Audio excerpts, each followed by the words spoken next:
Hello viewers, welcome to our channel. నేను మీ చరణ్ పరిమి. ఏపీకి శుభవార్త. ఏపీకి ఇప్పుడు పరిపాలనలో కొన్ని కేంద్ర ప్రభుత్వం ప్రకటించింది కదా బడ్జెట్లో. సో ఏవైతే రాయితీలు ఉన్నాయో అట్లాగే గ్రామాల డెవలప్మెంట్ కావచ్చు, ఇవన్నీ కూడా ఇవి ఒక్కొక్కటిగా రావడం మొదలైంది. ఆ శుభవార్తలు ఏంటో మాట్లాడుకుందాం. అలాగే రాష్ట్ర ప్రభుత్వం కూడా ముఖ్యంగా హౌసింగ్కి సంబంధించి, అలాగే రోడ్లకు సంబంధించి, అదేవిధంగా ఈ పెట్రోల్కి సంబంధించి కొన్ని నిబంధనలు, కొన్ని ఏవైతే నిధులు తీసుకొని వచ్చి ప్రణాళికలు రచిస్తూ ఉన్నారు. ఇవన్నీ కూడా ఒకసారి మనం ఓవరాల్ లుక్ వేద్దాం.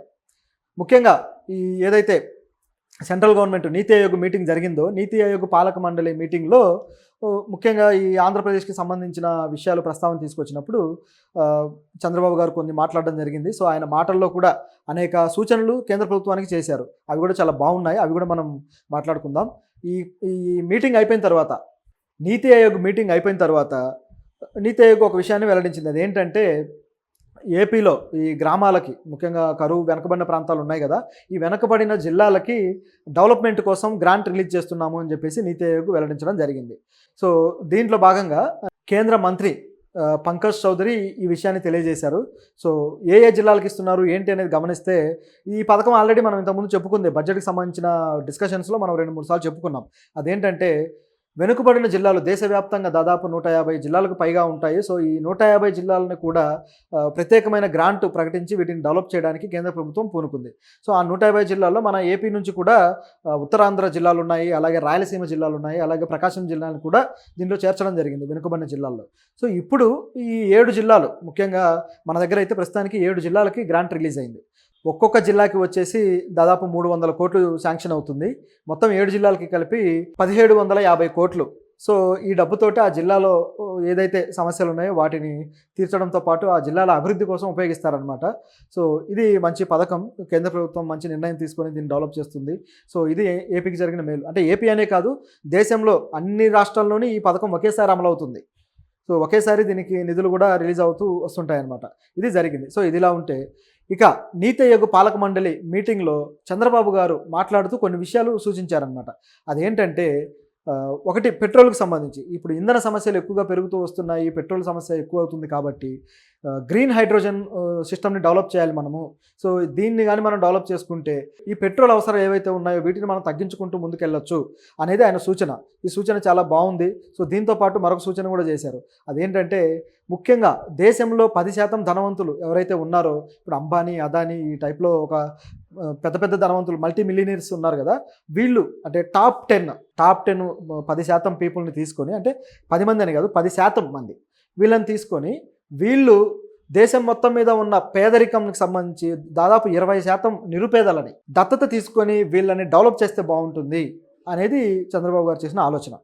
ఈ ఆలోచన అయితే బ్రహ్మాండమైన ఆలోచన. నిజానికి దీనివల్ల దేశంలో అసలు పేదరికం అనేది చాలా కనుమరుగయ్యే అవకాశం కూడా లేకపోలేదు. ఎందుకంటే వీళ్ళు ఆల్రెడీ సంస్థలు, చారిటీ సంస్థలు పెట్టి, ఎన్జిఓస్ పెట్టి ఎంతో కొంత చేస్తూ ఉంటాయి. కానీ అలా కాకుండా ఈ దత్తత ఫార్మాట్లో చేస్తే ఏమవుతుందంటే ఫోకస్డ్గా, కరెక్ట్గా వాళ్ళ ఏవైతే అవసరాలు ఉన్నాయో అవన్నీ పట్టించుకునే ఛాన్స్ ఉంటుంది. ఒక్కొక్క ఎన్జిఓ కేవలం ఒక 2 విషయాలు, 3 విషయాల మీదనే ఫోకస్ చేస్తుంది. అలా కాకుండా వీళ్ళు ఒక దత్తు ఫార్మాట్లో కానీ తీసుకోగలిగితే, ఒక అడాప్టేషన్ చేసుకుంటే మొత్తం గ్రామాలు కావచ్చు లేదా పేద ప్రజలను ఒక గ్రూప్స్గా వీళ్ళను ఎంచుకొని కొన్ని ప్రాంతాల వారీగా సో వాళ్ళని డెవలప్ చేయడానికి అనేక సిస్టమ్స్ తీసుకురావచ్చు. ఎడ్యుకేషన్ పరంగా కావచ్చు, అట్లాగే కుటీర పరిశ్రమల స్థాపన పరంగా కావచ్చు, వాళ్ళకి ఏమైనా వ్యాపారాలు చేసుకుంటే దానికోసం సపోర్ట్గా కావచ్చు, ఏ విధంగా వీలైతే ఆ విధంగా వాళ్ళని డెవలప్ చేసే మార్గం ఉంటుంది. మళ్ళీ దాని నుంచి డబ్బులు జనరేట్ చేయొచ్చు, ఎకానమీని డెవలప్ చేయొచ్చు. ఎందుకంటే వ్యాపారం పెట్టుకుంటే వ్యాపారం నడుస్తూ ఉంటేనే డబ్బులు రొటేట్ అవుతూ ఉంటాయి కదా. సో కుటీర పరిశ్రమ పెడితే ఆ ఉత్పత్తులన్నీ మళ్ళీ వేరే చోటకి తీసుకువెళ్ళడం కావచ్చు, ఎగుమతులు దిగుమతులు ఉంటాయి కదా. సో ఈ ఫార్మాట్లో వీళ్ళు హెల్ప్ చేస్తే చాలా అభివృద్ధి అయితే జరుగుతుంది. అదేవిధంగా ఈ రహదారుల విషయం కూడా, ఇప్పుడు ఆల్రెడీ రహదారులకు సంబంధించి కొత్త ప్రాజెక్ట్ ఒకటి తీసుకొస్తున్నారు. జనాల నెత్తి మీద ఒక టోల్ గేట్ అనే పెద్ద సుత్తితోటి కొట్టబోతున్నారు. సో అందరూ దానికి రెడీగా ఉండండి. సరే, ఇదొక యాంగిల్ అయితే, మరో యాంగిల్ ఏంటంటే కేంద్రం కూడా రహదారులు వేయాల్సిన పరిస్థితి ఉంది కదా రాష్ట్రాల్లో. కేంద్ర రహదారులు ఏవైతే ఉన్నాయో, ఎన్హెచ్ రహదారులు, వీటి విషయంలో ఇంకా ఆయన చేసిన సూచన ఏంటంటే ఎయిర్పోర్ట్స్ నుంచి ప్రతి మెయిన్ ఏదైతే సిటీ ఉంటుందో ఆ సిటీస్కి రోడ్లు వచ్చేలాగా చూడాలి, ఇంకా యాక్సెస్ పెరిగేలా చూడాలి. అలాగే రైల్వే స్టేషన్స్ నుంచి కూడా సిటీస్కి అనుకూలమైన రోడ్లు కేంద్ర ప్రభుత్వం బాధ్యత తీసుకొని వేయాలి అని చెప్పేసి సూచన చేశారు. ఇది కూడా చాలా మంచి ఆలోచన. ఎందుకంటే అన్ని రోడ్లు ఇప్పుడు రాష్ట్ర ప్రభుత్వం పరిధిలోనే ఉండవు, కేంద్ర పరిధిలో కూడా ఉంటాయి. సో కేంద్రం వాళ్ళకి కావాల్సిన కేవలం పెద్ద పెద్ద హైవేలు మాత్రమే నిర్మిస్తూ పోవడం కాకుండా ఇలాంటి ప్రాజెక్టులు కూడా అంటే రాష్ట్రంలో ఇంటర్నల్గా వచ్చే ప్రాజెక్టులు కూడా చేపడితే దానివల్ల దానికి కూడా ట్యాక్స్ వేస్తుంది కేంద్రం, దానికి కూడా టోల్ పెడతారు, టోల్ కట్టాల్సిందే పన్ను. సో ఆ అవకాశం అయితే ఉంది కేంద్రానికి. కాబట్టి వాళ్ళు ఏదో ఒక వెసులుబాటు తీసుకొని చేయొచ్చు. చేస్తే ఆ ప్రాంతానికి అభివృద్ధి కూడా ఉంటుంది, ముఖ్యంగా యాక్సెస్ ఉంటుంది, దీనివల్ల రవాణా వ్యవస్థ బాగుంటుందనేది చంద్రబాబు గారు అంచనా. ఇంకా తర్వాత వచ్చేసి ఏపీలో ముఖ్యంగా ఈ పట్టా పాస్ పుస్తకాలకు సంబంధించి చూస్తే గతంలో అయితే గత ప్రభుత్వం ఒక పనికిమాలిన పని చేసింది. అదేంటంటే సీఎం బొమ్మ పాస్ పుస్తకాల మీద వేయడం.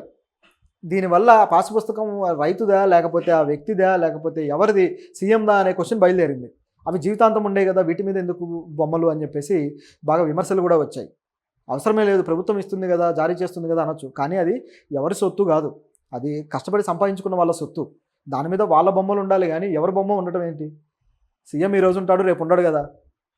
సో ఇలాంటి ఆలోచనలు చాలా ఉంటాయి. కానీ కొంతమందికి ఏంటంటే బాగా ప్రచారం చేసుకోవాలని ఆ విధంగా చేసిన పని అది గత ప్రభుత్వంలో జగన్ ఫుల్గా విమర్శలు కూడా ఎదుర్కొన్నాడు.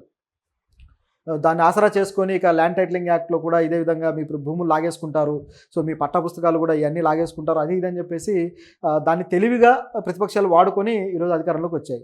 సో మొత్తానికి వీళ్ళు తీసుకునే నిర్ణయం ఏంటంటే ప్రస్తుతం ఒక రాజముద్రని మాత్రమే వేస్తున్నారు, ప్రభుత్వానికి సంబంధించిన రాజముద్రని. సో గత సీఎం ఎవరైతే ఉన్నారో ఆయన బొమ్మలను కావచ్చు, ఆ పాస్ పుస్తకాలను కావచ్చు పక్కన పెట్టేస్తున్నారు. ఇది మంచి ఆలోచన. ప్రభుత్వానికి రాజముద్రలు ఉంటాయి, ప్రభుత్వానికి ఒక సింబల్ ఉంటుంది, ఒక ఐకాన్ ఉంటుంది. సో వాటిని వాడుకుంటే సరిపోతుంది. లేదా ఆ డిపార్ట్మెంట్కి సంబంధించిన స్టాంప్స్ ఉంటాయి, సో వాటిని పెట్టినా సరిపోతుంది. ఇదంతా కూడా ప్రచార యావ అన్నిట్లో అవసరం లేదు. సో ఇదొక విషయం. అయితే ఇక మరొకటి వచ్చేసి ఇళ్ల స్థలాలకు సంబంధించి కూడా ఏపీలో ఒక మంచి నిర్ణయం అయితే జరిగింది. అదేంటంటే పట్టణ ప్రాంతాల్లో మామూలుగా గతంలో ఇచ్చిన ఇళ్ల స్థలాలు వచ్చేసి గ్రామీణ ప్రాంతాల్లో అయితే 2 సెంట్లు, పట్టణ ప్రాంతాల్లో అయితే 1.5 సెంటు ఇచ్చారు.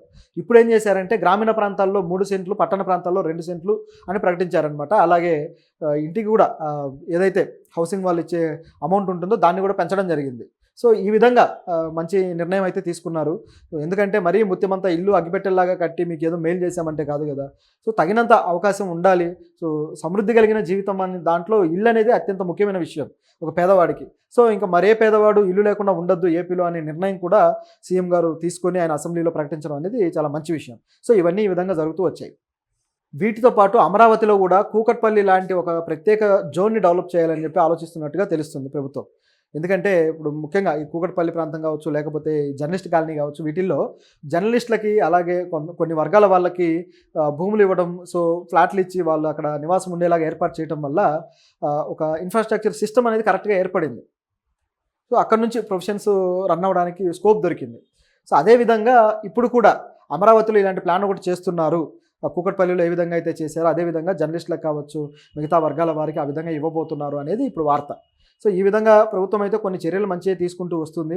సో దీని విషయంలో ప్రభుత్వాన్ని అభినందించాలి. నిజానికి ఎన్ఆర్సీబీ రికార్డ్స్ గమనించండి. ఎన్ఆర్సీబీ అంటే నేషనల్ క్రైమ్ రికార్డ్స్ బ్యూరో.